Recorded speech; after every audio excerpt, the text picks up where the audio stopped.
ورحمۃ اللہ وبرکاتہ۔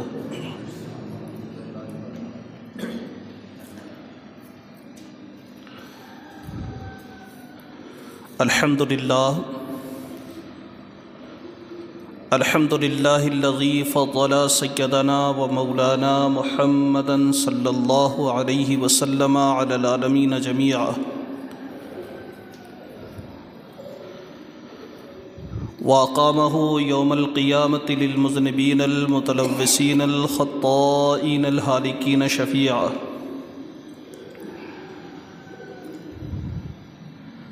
فصلی اللہ تعالی علیہ وعلی کل من هو محبوب ومرضی لدیہ، صلاة تبقى تدوم بدوام الملك الحي القيوم، وأشهد أن لا إله إلا الله، وأشهد أن سيدنا ومولانا محمدا عبده ورسوله، أما بعد، فاعوذ بالله من الشيطان الرجيم،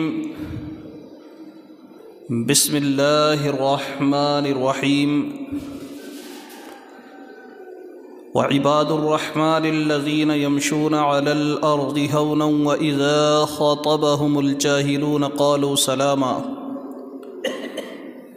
آمنت بالله صدق الله العظيم وصدق رسوله النبي الكريم ونحن على ذلك لمن الشاهدين والشاكرين، والحمد لله رب العالمين۔ ہند میں تیرے پائے کا نہ کوئی پایا خواجہ، ہند میں تیرے پائے کا نہ کوئی پایا خواجہ، ہند کے سارے ولی تیری رعایا خواجہ، خواجہ ہند وہ دربار ہے اعلیٰ تیرا، خواجہ ہند وہ دربار ہے اعلیٰ تیرا، کبھی محروم نہیں مانگنے والا تیرا۔ بگرداب بلا افتاد کشتی، ضعیفان و شکستہ را تو پشتی، بحق خواجہ عثمان ہارون مدد کن یا معین الدین چشتی۔ بارگاہ رسالت میں حسب معمول درود پاک کا نذرانہ پیش کریں۔ اللہم صلی علی سیدنا و شفیعنا و حبیبنا و نبینا و مولانا محمد وبارک وسلم، صلاۃ و سلام علیک یا رسول اللہ صلی اللہ تعالی علیہ وسلم۔ محترم سامعین کرام، اسلامی سال کا یہ 7واں مہینہ رجب المرجب شریف، جس کو احادیث مبارکہ کے اندر اللہ کا مہینہ کہا گیا ہے، اللہ کے نبی صلی اللہ علیہ وسلم ارشاد فرماتے رجب و شہر اللہ، رجب اللہ کا مہینہ ہے، و شعبان و شہری، اور شعبان میرا مہینہ ہے، و رمضان و شہر امتی، اور رمضان میری امت کا مہینہ ہے۔ اور جب رجب کا چاند نظر آتا، جیسے ہی رجب کا مہینہ شروع ہوتا، نبی کونین صلی اللہ تعالیٰ علیہ وسلم کی جانب منسوب یہ الفاظ، یہ دعائیں کتابیں اور احادیث کے اندر ملتی ہیں کہ حضور صلی اللہ تعالیٰ علیہ وسلم یہ دعا پڑھتے تھے، اور صحابہ کا بھی یہ معمول تھا، اللہم بارک لنا فی رجب و شعبان وبلغنا رمضان، اے اللہ ہمارے رجب میں اور ہمارے شعبان میں ہمیں برکتیں عطا فرما اور ہمیں رمضان نصیب فرما۔ اس مہینے سے نیکیوں کا ماحول شروع ہوتا ہے، عبادتوں کا سلسلہ شروع ہوتا ہے، عبادتوں کا جذبہ بیدار ہوتا ہے، اور یہ وہ مہینہ ہے جس طریقے سے آنے والے کی آہٹ محسوس ہوتی ہے تو قدموں کی چھاپ سنائی دیتی ہے، جب رجب آتا ہے تو رمضان کے قدموں کی آہٹ سنائی دیتی ہے۔ جب رجب تشریف لاتا ہے تو ایسا لگتا ہے کہ اب رمضان آنے والا ہے، اب نیکیوں کا سیزن آنے والا ہے، اور اب رب کو خوش کرنے والا مہینہ آنے والا ہے۔ اس لیے جو مومنین ہوتے ہیں، جو اللہ تبارک و تعالیٰ سے محبت کرنے والے ہوتے ہیں، کہ جن کے دل میں یہ تمنا ہوتی ہے کہ میرا رب مجھ سے راضی ہو جائے، کوئی ایسا موقع آئے کہ میں اللہ کو راضی کرنے میں کامیاب ہو جاؤں، تو پھر وہ خوش ہو جاتے ہیں کہ رجب آیا ہے، شعبان آئے گا، اور پھر رمضان آئے گا اور رحمت رحمان بن کر کے آئے گا، اور انشاءاللہ ہمارے گناہوں کو دھو کر کے تشریف لے جائے گا۔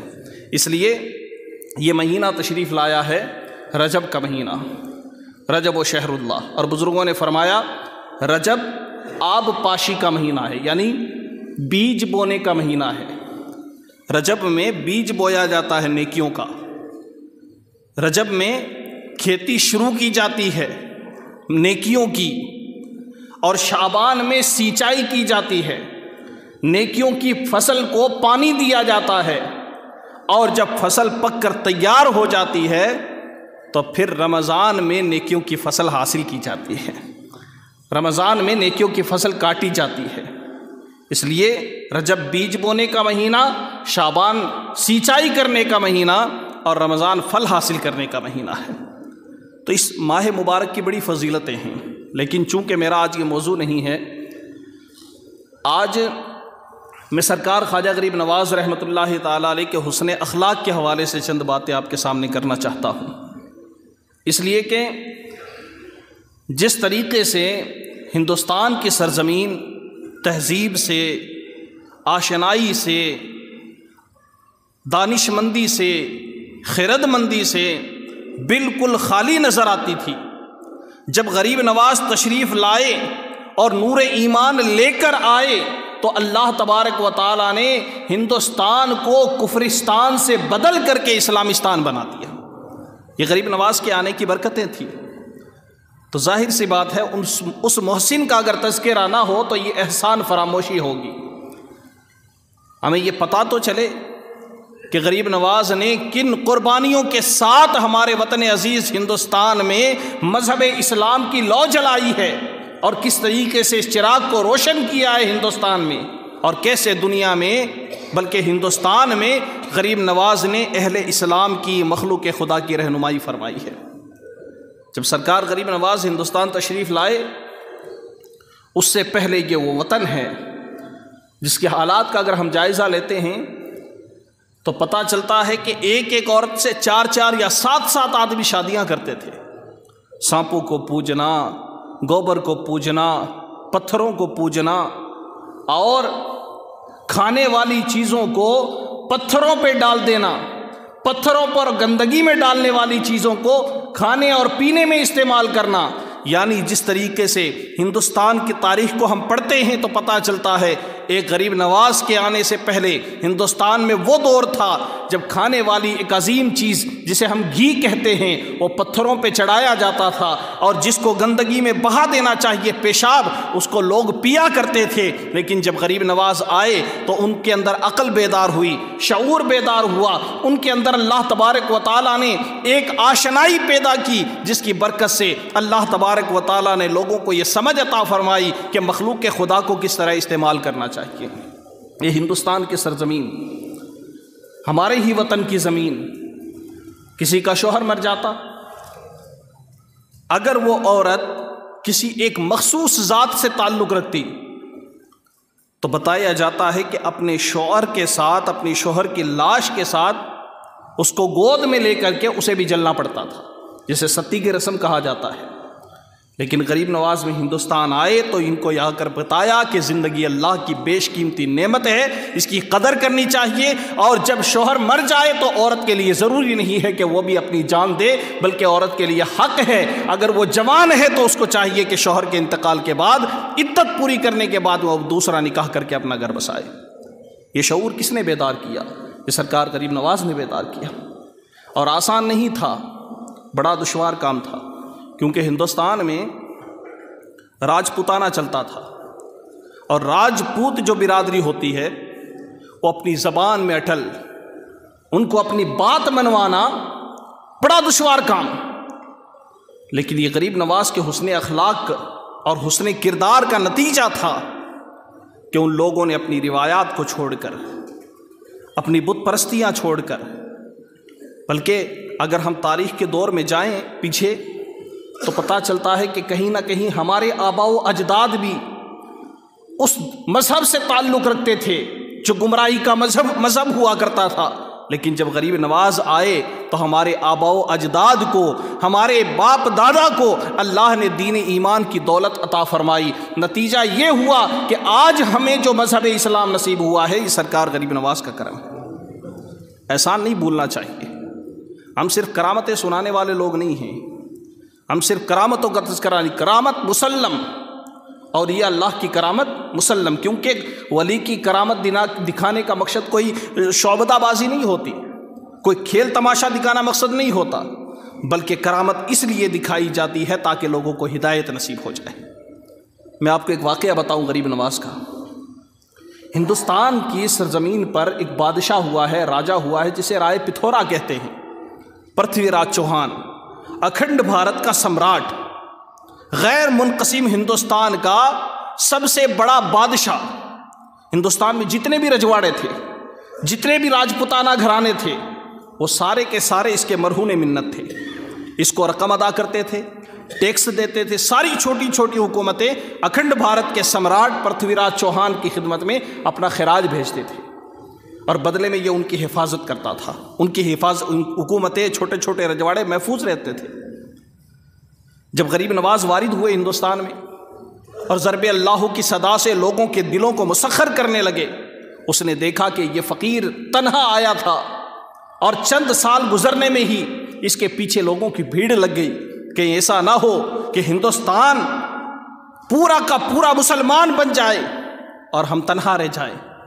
میں تو لوگوں کے سر فتح کرتا ہوں، قلعے فتح کرتا ہوں، لیکن یہ فقیر دل فتح کر رہا ہے، یہ دلوں کو مسخر کر رہا ہے، اس کو روکنا چاہیے۔ اس نے ہزار تدبیریں کی، جادوگر لگائے، سازشیں کرنے والے لگائے، لیکن کامیاب نہ ہوا۔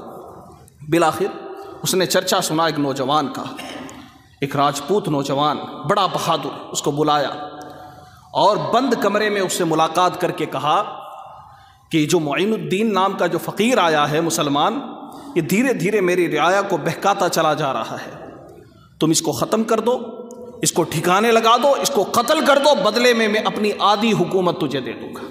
آدھی حکومت، یہ کون کہہ رہا ہے؟ سمراٹ پرتھوی راج کہہ رہا ہے۔ اب راجپوت تھا، اس نے کہا ٹھیک ہے، میں تیار ہوں۔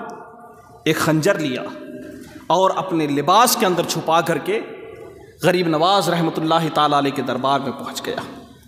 غریب نواز درس و تدریس کر رہے ہیں، غریب نواز اللہ کی مخلوق کے سامنے بیان فرما رہے ہیں، لوگوں کا مجمع لگا ہوا ہے، بیان سننے والے بیان سننے کے لیے آئے ہیں، جلسہ سننے والے جلسے سننے کے لیے آئے ہیں۔ یہ راجپوت نوجوان بھی جا کر کے بیٹھ گیا۔ اب ظاہر سی بات ہے، سننے والوں میں سب کی نیت ایک جیسی نہیں ہوتی۔ بعض لوگ بیان سننے آتے ہیں دین سیکھنے کی نیت سے، بعض لوگوں کا مقصد ہوتا ہے تنقید کرنا، بعض کا مقصد ہوتا ہے غلطیاں نکالنا، بعض کا مقصد، ہر ایک کا مقصد الگ ہوتا ہے۔ کچھ دین سیکھنے کے لیے آتے ہیں کہ چلو آج بیان ہوگا تو ہم بیان سنیں گے، دین سیکھیں گے، لیکن کچھ وہ بھی ہوتے ہیں کہ جس طرح وہ بغل میں خنجر لے کر کے آیا تھا، کچھ ایسے بھی ہوتے ہیں جو دل میں خنجر لے کر کے آتے ہیں۔ سرکار غریب نواز رحمۃ اللہ تعالیٰ علیہ بیان کر رہے ہیں۔ اب بیان ہو گیا، اس کے بعد میں آپ نے فرمایا جس کی جو حاجت ہے، جو ضرورت ہے، جس مقصد کے لیے جو آیا ہے، مجھ سے اپنا مقصد مانگو اور مقصد لے کر کے جاؤ۔ ہر شخص آتا، اپنی عرض پیش کرتا، اپنی ضرورت پیش کرتا، غریب نواز اس کی جھولی بھرتے تشریف لے جاتا۔ تمام لوگ چلے گئے، لیکن وہ نوجوان ابھی وہی بیٹھا ہے۔ پھر غریب نواز نے فرمایا ابھی بھی اگر کوئی شخص بچا ہے جو کسی اپنے خاص مقصد کے لیے آیا ہے، وہ اپنا مقصد پورا کرے اور یہاں سے چلا جائے۔ تو اس نوجوان نے جب دیکھا تو قریب آیا، لیکن جھجک گیا، کیونکہ آیا تھا قتل کرنے کے ارادے سے، بغل میں خنجر لے کر کے آیا تھا، چھپا کر کے خنجر لے کر کے آیا تھا۔ غریب نواز نے فرمایا نوجوان رک کیوں گئے؟ جس مقصد کے لیے آئے تھے اپنا مقصد پورا کرو اور تشریف لے جاؤ۔ تو پھر بھی وہ خاموش رہا، کچھ نہیں بولا۔ سرکار غریب نواز نے فرمایا تم کیوں آئے تھے؟ کہا حضور میں اپنا آپ کا بیان سننے کے لیے آیا، آپ کی تقریر سننے کے لیے آیا۔ غریب نواز نے فرمایا کہ تم تقریر سننے کے لیے نہیں آئے۔ جو تقریر سننے کے لیے آتا ہے وہ بغل میں خنجر لے کر کے نہیں آتا ہے، جو تقریر سننے کے لیے آتا ہے وہ لباس میں تلوار چھپا کر کے نہیں آتا ہے۔ تو کہا حضور آپ کو پتہ ہے میرے پاس تلوار ہے؟ کہا ہاں مجھے پتہ ہے تمہارے پاس میں خنجر چھپا ہوا ہے۔ تو کہا بات دراصل یہ ہے کہ میں راجپوت ہوں اور راجپوتانہ شان کی یہ روایت رہی ہے کہ ہم جہاں جاتے ہیں اپنا ہتھیار ساتھ لے کر جاتے ہیں۔ یہ تو ہندوستان کی تہذیب ہے، یہ ہندوستان کا کلچر ہے، یہ تو ہمارا رواج ہے کہ ہم جہاں جاتے ہیں اپنے ساتھ میں تلوار لے کر جاتے ہیں یا خنجر لے کر جاتے ہیں، ہتھیار لے کر جاتے ہیں۔ میں اپنی روایت سے تو منہ نہیں موڑ سکتا۔ غریب نواز نے فرمایا ٹھیک ہے، ہندوستان کی روایت ہوگی کہ یہاں کے نوجوان جہاں جاتے ہیں اپنے ساتھ ہتھیار لے کر جاتے ہیں، لیکن تم مجھے یہ بتاؤ کیا ہندوستان کی روایت یہ بھی ہے کہ بند کمرے میں آدھی حکومت کے بدلے میں مجھے قتل کرنے کی سازش لے کر کے تم بادشاہ سے سودا کر لو اور پھر مجھے قتل کرنے کے ارادے سے یہاں آؤ؟ کیا بتاؤ یہ بھی ہندوستان کی روایت میں شامل ہے؟ وہ نوجوان کانپنے لگا کہ یہ اس فقیر کو کیسے پتہ چلا، اس فقیر کو کیسے معلوم ہوا؟ یہ بات تو میں نے بادشاہ سے بند کمرے میں کی تھی۔ کہا حضور آپ کو کیسے پتہ چلا؟ آپ نے فرمایا نور ایمان سے، اللہ کے نور سے مجھے پتہ چلا۔ تو غریب نواز جب وہ نوجوان نے جب سنا پتہ کہ اس فقیر کو تو معلوم ہے کہ میں قتل کرنے کے لیے آیا ہوں، وہ کانپنے لگا کہ اب میری خیر نہیں۔ فرمایا بیٹا بیٹھ جاؤ، تم اپنے ارادہ مکمل نہیں کرنا چاہتے کوئی بات نہیں، بیٹھ جاؤ۔ غریب نواز نے اسے بٹھایا، اسے تسلی دی، اس پر اپنا دین اسلام پیش کیا۔ غریب نواز کے اخلاق حسنہ سے، آپ کے کردار سے وہ ایسا متاثر ہوا کہ اپنا مذہب چھوڑ کر کے دامن اسلام سے وابستہ ہو گیا۔ یہ ایسے نہیں ہوتا ہے، کردار دکھانے کے لیے کرامت غریب نواز نے دکھائی، کرامت دکھائی تو اپنا کمال دکھانا مقصد نہیں تھا۔ غریب نواز ہی نہیں چاہتے تھے کہ یہ نوجوان میری کرامت دیکھ کر کے مجھ سے مبہوت ہو جائے، بلکہ غریب نواز نے کرامت اس لیے دکھائی اس نوجوان کو تاکہ اس کے دل سے کفر کی شمع مٹ جائے، بجھ جائے، اس کے دل سے کفر کا اندھیرا دور ہو جائے اور اس کا دل نور ایمان سے روشن ہو جائے۔ اور ہوا بھی یوں ہی کہ اللہ نے اسے دولت ایمان عطا فرما دی۔ ایسا اخلاق، ایسا کردار غریب نواز نے اپنایا، تب جا کر کے دین پھیلا۔ آج ہندوستان میں، پورے وطن میں، پورے ملک میں جو آج ہم یہ جو لوگوں کے تعصب اور لوگوں کی جو ہے ایسا رویہ ہم جو برداشت کر رہے ہیں کہ کہیں نہ کہیں مسلمانوں کے ساتھ میں سوتیلا برتاؤ ہوتا ہے، اس میں حکومتوں کا، اس میں بہت ساری طاقتوں کا کردار ہوگا، لیکن پہلا کردار خود مسلمانوں کا ہے کہ مسلمانوں نے غریب نواز کا کردار لوگوں کے سامنے پیش نہیں کیا۔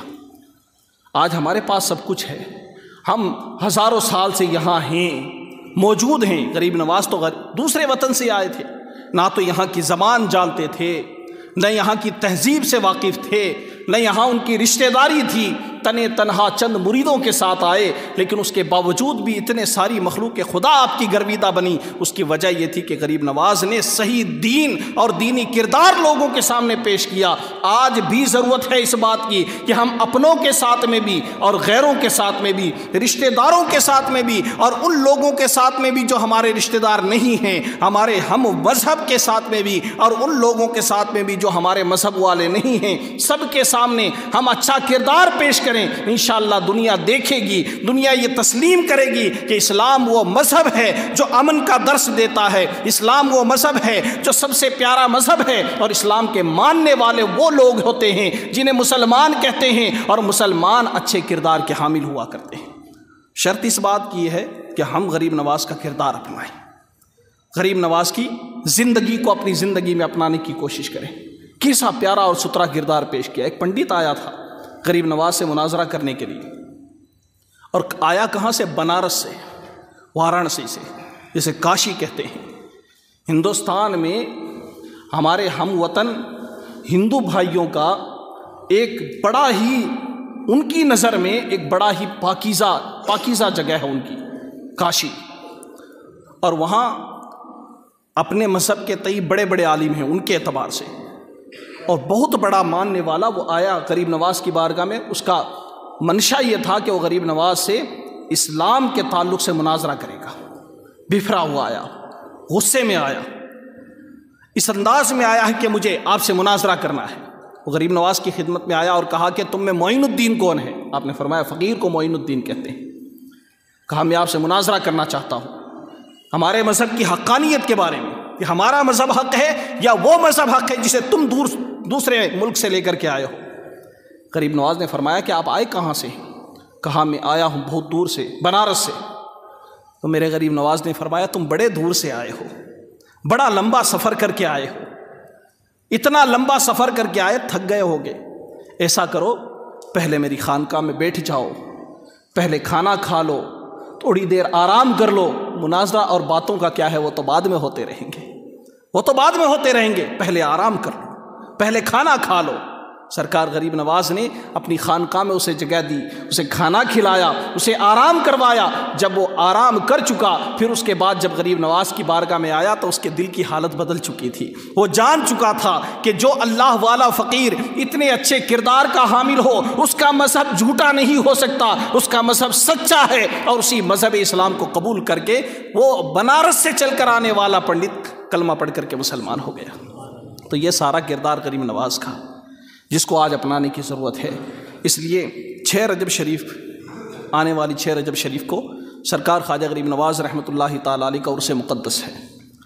غریب نواز سرکار پورے ہندوستان کے تنہ تنہ بادشاہ، ہمارے دلوں پر راج کرنے والے، اللہ نے ایسی روحانی طاقت عطا فرمائی، ایسی روحانی طاقت عطا فرمائی کہ آج بھی اہل ہند کی لاج بچائے ہوئے ہیں۔ ورنہ میں آپ کو ایک تجربے کی بات کہوں کہ ظاہری وسائل جو ہیں نا، آج ہمارے ہندوستان میں مسلمانوں کے پاس ظاہری وسائل، ظاہری ذریعے جو ہیں وہ تقریباً ہمارے سارے ختم ہو چکے ہیں۔ حکومت میں، بازار میں، سماج میں، ہر طرح سے ہم کمزور کیے جا چکے ہیں۔ لیکن فرد واحد، ایک اکیلا آدمی اگر اپنے آپ کو دیکھے تو وہ اپنی جگہ پر اپنے آپ کو قائم پاتا ہے، وہ یہ محسوس کرتا ہے کہ میں اپنی جگہ پر محفوظ ہوں اور درست ہوں، صحیح ہوں۔ ٹھیک ہے چند ایک جگہ کچھ ایسے معاملات ہو جاتے ہیں، لیکن اگر ہم پورے ہندوستان کا اگر ہم جائزہ لیں تو کہیں نہ کہیں مسلمان کاروبار بھی کر لیتا ہے، اپنے حق کی تعلیم بھی حاصل کر لیتا ہے۔ آج ہمارے بچے تعلیم بھی حاصل کر رہے ہیں اور ساتھ ہی ساتھ بازار میں بھی جو ہے اچھا سکہ جما چکے ہیں۔ اس کی وجہ یہ ہے ظاہری وسائل ختم ہو گئے تو کیا ہوا، اجمیر کی سرزمین پر بسنے والا غریب نواز ہندوستان کے مسلمانوں کے سر کے اوپر اپنا دست شفقت رکھے ہوئے ہے، اور اسی بادشاہت اور اسی سلطنت کا یہ نتیجہ ہے کہ چاہے سارے وسائل ختم ہو جائیں، ہندوستان کا مسلمان یوں ہی پرسکون زندگی گزارتا رہے گا کہ نگاہ غریب نواز ان کی پشت پناہی کر رہی ہے۔ سرکار غریب نواز کی نگاہ پشت پناہی کر رہی ہے، اسی کی وجہ سے آج ہماری لاج بچی ہوئی ہے۔ رہی بات کہ آنے والی تکلیفیں یہ ہمارے اعمال کی سزا ہے، تو جو قبر میں رہ کر کے ہمارا اتنا خیال فرماتے ہیں۔ جارج برنارڈ شاہ ایک بہت بڑا سفیر تھا، جب ہندوستان آیا اس نے پوری دنیا کی سیاحت کی، پوری دنیا گیا، لیکن ہندوستان کے بارے میں جب اس کا تاثر لیا گیا تو اس نے ایک ہی جملے میں اپنا تاثر دیا کہ میں جب ہندوستان گیا تو میں نے ایک قبر کو دیکھا کہ ایک قبر پوری دنیا کے پورے ہندوستان پر حکومت کرتی ہے، اور قبر معین الدین اجمیری کی قبر ہے، یہ غیروں نے تسلیم کیا ہے۔ تو غریب نواز کی شان بہت بلند ہے۔ آج ضرورت اس بات کی ہے کہ ہم سرکار غریب نواز کے کردار کو اپنائیں، آج ان کی تعلیمات کو ہم روشن کریں۔ ہندوستان میں سرکار غریب نواز آئے تھے تلوار لے کر نہیں آئے، ہندوستان میں غریب نواز آئے تھے تو تیر اور بھالا لے کر کے نہیں آئے، لشکر لے کر کے نہیں آئے، پھر بھی دلوں کی دنیا فتح کی، اور پوری زندگی میں تاریخ بتاتی ہے کہ 90 لاکھ غیر مسلموں کو کلمہ پڑھا کر کے مسلمان کیا۔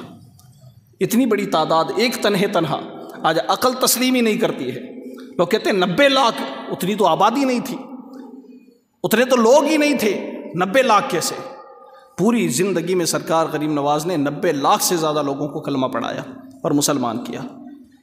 ظاہری طور پر ایک تنہا آدمی کے لیے ایسا کر پانا ممکن نظر نہیں آتا، لیکن جب اللہ تبارک و تعالیٰ کی نصرت و حمایت ساتھ ہو جاتی ہے تو ہر ناممکن کام بھی ممکن ہوتا نظر آتا ہے۔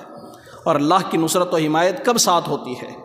اللہ کے رسول فرماتے من کان للہ کان اللہ لہو، جو اللہ کا ہو جاتا ہے ساری خدائی اس کی ہو جاتی ہے۔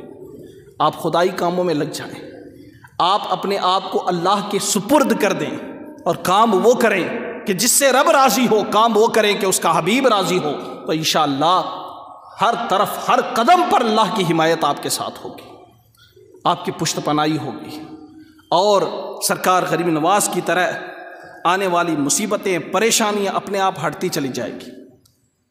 رہی بات یہ کہ ہمیں ستایا جاتا ہے، دل آزاری کی جاتی ہے، تو غریب نواز کے ساتھ میں بھی ایسا ہوا، یہاں تک کہ غریب نواز کو قتل کی سازشیں ہوئی، جادوگر چھوڑے گئے آپ کے اوپر الزام تراشیاں کی گئی، بادشاہ وقت آپ کے خلاف ہو گئے، لیکن فانوس بن کے جس کی حفاظت ہوا کرے وہ شمع کیا بجھے جسے روشن خدا کرے۔ اللہ اس کی حفاظت کرتا ہے جو اللہ کے دین کی حفاظت میں لگ جاتا ہے۔ غریب نواز اپنے نسل بڑھانے کے لیے ہندوستان نہیں آئے تھے، غریب نواز اپنا کنبہ پھیلانے کے لیے ہندوستان نہیں آئے تھے، غریب نواز آئے تھے کہ نانا جان صلی اللہ تعالیٰ علیہ وسلم کے دین کو ہندوستان میں فروغ ملے، اور آئے بھی اپنی مرضی سے نہیں بلکہ میرے سرکار نے بھیجا تھا، اسی لیے تو عطائے رسول کہتے ہیں، اور کہا تھا حسن ہندوستان جاؤ۔ جب سرکار نے یہ فرمایا تھا غریب نواز سے کہ ہندوستان جاؤ، تاریخ بتاتی ہے کہ اس وقت تک غریب نواز نے ہندوستان کا نام تک نہیں سنا تھا، بلکہ آپ کو یہ بھی نہیں پتا تھا کہ ہندوستان کوئی ملک ہے کیا۔ آپ نے جب سرکار دو عالم صلی اللہ علیہ وسلم کی بارگاہ سے حکم ہوا کہ معین الدین غریب حسن ہندوستان جاؤ، تو آپ نے عرض کیا یا رسول اللہ ہندوستان کیا ہے؟ یہ نہیں فرمایا ہندوستان کہاں ہے، کہا ہندوستان کیا ہے؟ میرے آقا نے فرمایا ہندوستان ایک ملک ہے، اور اس کا راستہ بتایا سرکار غریب نواز کو، اور پیر و مرشد کا ساتھ چھوڑ کر کے حضور کے حکم پر ہندوستان میرے آقا کے حکم پر غریب نواز ہندوستان تشریف لائے، اور یہاں تشریف لائے تو آپ نے نبی کونین صلی اللہ علیہ وسلم کا نواسا ہونے کا آپ نے حق ادا کیا، اور حضور صلی اللہ علیہ وسلم کے دین کی الگ پورے ہندوستان میں جگہ دی۔ حالانکہ غریب نواز کے آنے سے پہلے ہندوستان میں اسلام آ چکا تھا، بلکہ صحابہ کرام کے دور میں بھی آ گیا تھا۔ حضرت عثمان غنی رضی اللہ تعالیٰ عنہ کے دور میں، اس دور کی روایتیں ملتی ہیں کہ اس دور میں بھی کیرلا کی طرف، بلکہ ایک صحابی رسول حضرت تمیم داری رضی اللہ تعالیٰ عنہ، ان کا مزار مبارک ہندوستان میں بتایا جاتا ہے، اور بھی چند صحابہ اکرام کے مزارات بتائے جاتے ہیں۔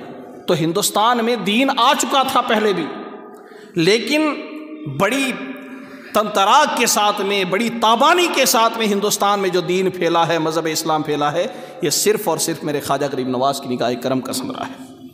ان کی محنتیں ہیں، ان کی کاوشیں ہیں، ان کی کوششیں ہیں، اور انہوں نے پہلے بھی ہندوستان کے مسلمانوں کی حمایتیں فرمائی، آج قبر میں رہ کر کے بھی ہماری پشت پناہی فرما رہے ہیں، بلکہ ہم تو خوش نصیب ہیں کہ ہم دیار غریب نواز کے بالکل قریب رہتے ہیں۔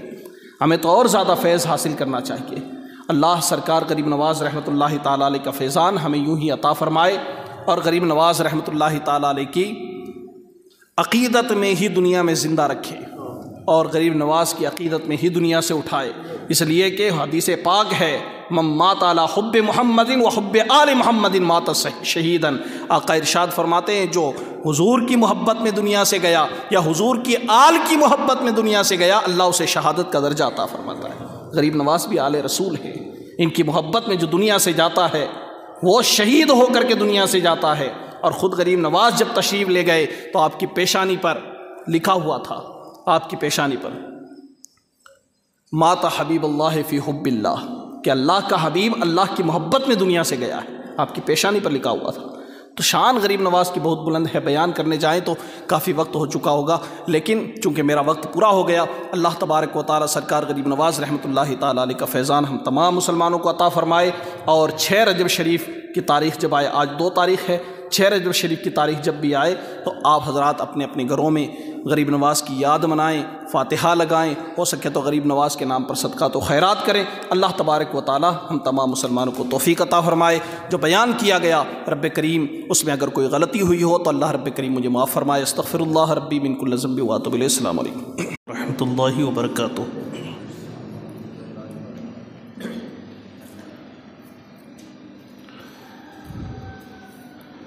الحمد للہ الذی فضل سیدنا و مولانا محمدا صلی اللہ علیہ وسلم علی العالمین جمیعا، وأقامه يوم القيامة للمذنبين المتلوثين الخطائين الهالكين شفيعا